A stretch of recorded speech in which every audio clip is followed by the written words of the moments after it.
Yes तो hello everyone, Rahul यार। आज हम आंध्रा नायडू फैमिली केस के बारे में बात करने वाले हैं। आंध्र प्रदेश चित्तौड़ डिस्ट्रिक्ट मतानापाली में नायडू परिवार रहता था, जिसमें दो बेटियां, अलेख्या जो कि 27 साल की थी, साई दिव्या जो कि 22 साल की थी, उनकी मां पद्मजा जो कि 50 साल की थी, उनके पिता पुरुषोत्तम नायडू जो कि 55 साल के थे। नायडू फैमिली में हर एक मेंबर बहुत ही ज्यादा पढ़ा लिखा था। Purushottam ji government degree college Chittor में केमिस्ट्री पढ़ाते थे और मिस पद्मजा जो कि gold medalist master in science में थी, वो करीब 20 साल से आईआईटी स्टूडेंट को कोचिंग पढ़ाती थी at mastermind IIT talent school. इतना सालों तक पढ़ाने के बाद वहाँ पर इन्हें वहाँ का प्रिंसिपल बना दिया गया। दोनों मियाँ बीवी काफी ज्यादा खुश थे अपनी जॉब से और इनके पास पैसों की भी कोई कमी नहीं थी। नायडू फैमिली बहुत ही ज्यादा प्यारी थी, इन्हें आपस में काफी ज्यादा प्यार था। हर इंडियन फैमिली की तरह नायडू फैमिली भी अपने बच्चों को पढ़ाई के मार्ग पे लगा रखा था और 12वीं क्लास की पढ़ाई तक ये अपने बच्चों पे काफी ज्यादा ध्यान रखते थे।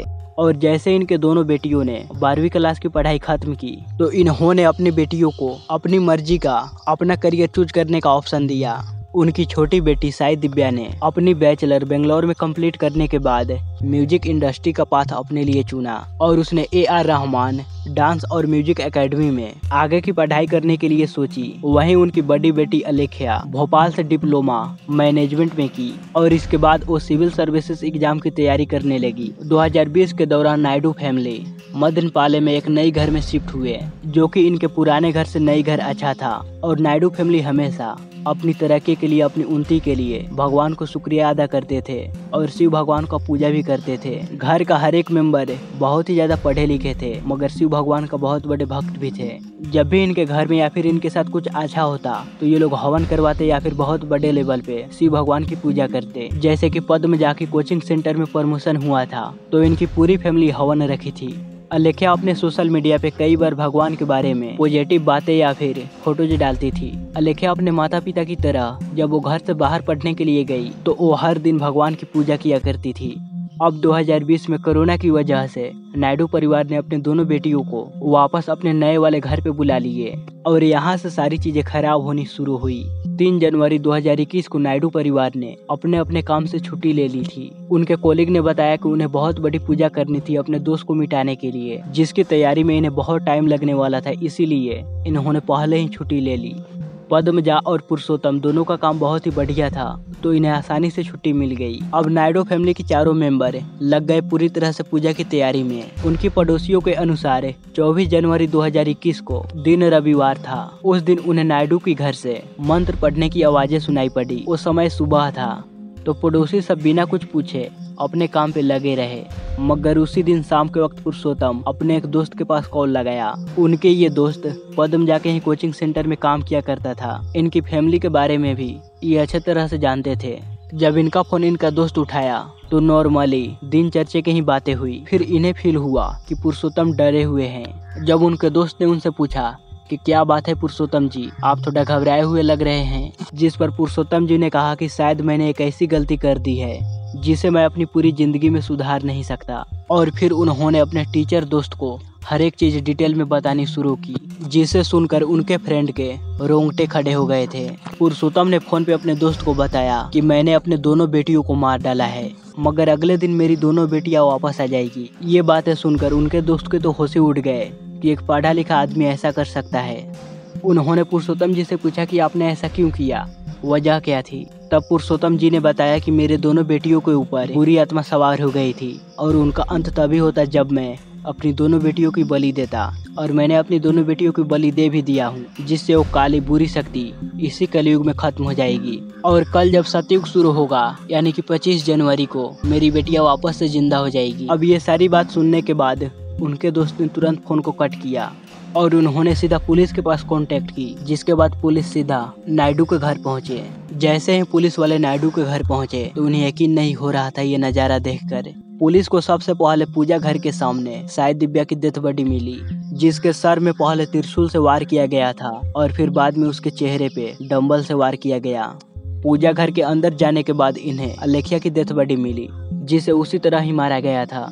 उन दोनों को लाल साड़ी पहनाई गई थी और इन्हें मारने के बाद इनके बाल को काट लिया गया था, जो कि भगवान शिव को ऑफर किए गए थे ताकि वो अगले दिन यानी कि सतयुग में इन दोनों लड़कियों को जिंदा कर सके।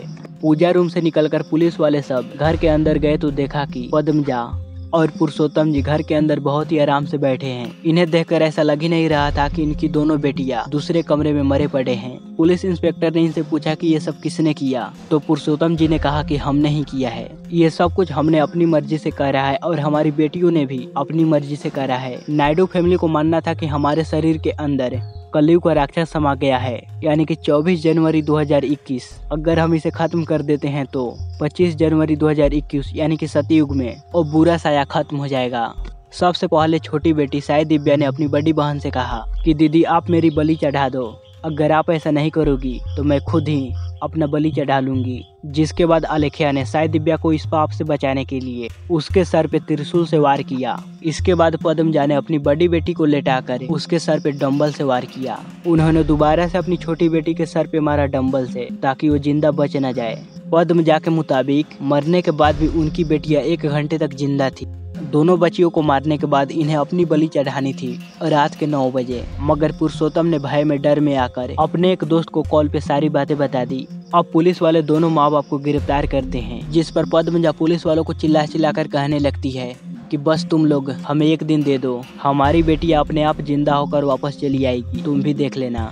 वो चिल्ला चिल्ला कर ये भी कह रही थी कि हमारे जाने का समय हो गया, तुम सब हमारा समय बर्बाद मत करो। पद्मजा पुरुषोत्तम को भी चिल्लाकर कह रही थी तुम्हारी कायरता की वजह से, तुम्हारी डर की वजह से हमारा प्लान खराब हो गया, तुमने भगवान पे विश्वास ही नहीं किया।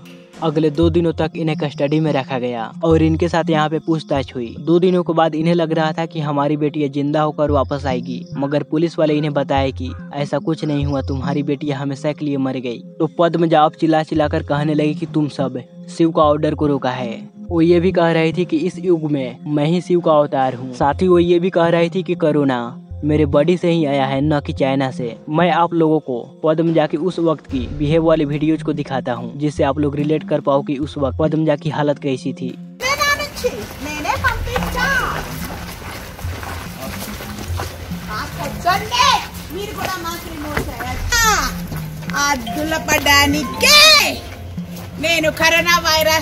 पुलिस को ये चीजें क्लियर थी कि ये दोनों मेंटली क्लियर नहीं है, इसीलिए इन दोनों को ऊपर कार्रवाई करने से पहले इन दोनों को एक साइकेट्रिस्ट डॉक्टर को दिखाया। डॉक्टर ने कहा इनकी पूरी फैमिली सैड साइकोटिक डिसऑर्डर से गुजर रही है। ये बहुत ही रेयर होता है जब 2 लोग एक साथ रिलेशन में रहते हैं, एक सेम गोल में विश्वास करते हैं। ये लोग नॉर्मल ह्यूमन फंक्शन जैसे ही होते हैं, मगर जब भी कोई इनकी गोल के बारे में बात करे तो इन्हें ये बातें काफी ज्यादा चुभती है। शेयर्ड साइकोटिक डिसऑर्डर में एक होस्ट होता है जो कि अपने बिलीव, अपने गोल, अपने आसपास रहने वाले लोगों में उनके कानों में ये बातें भर देता है और फिर वो लोग इन्हीं सब बातों में बिलीव करने लगते हैं, चाहे वो सच हो या फिर कोई झूठ। और ये सब कुछ पद्मजा ने ही फैलाया और उनके बच्चे भी बिलीव करने लगे, क्योंकि मैंने आपको पहले बताया कि जब साई दिव्या ने अपनी बहन को खुद की बलि चढ़ाने के लिए कहा तो ये है कि वो भी अपनी माँ के बातों पे विश्वास करती थी। और अलेख्या भी अपने इंस्टाग्राम अकाउंट पे भगवान से जुड़ी अच्छी अच्छी बातें या फिर अच्छे अच्छे तस्वीरें पोस्ट किया करती थी, और खासकर शिव भगवान की।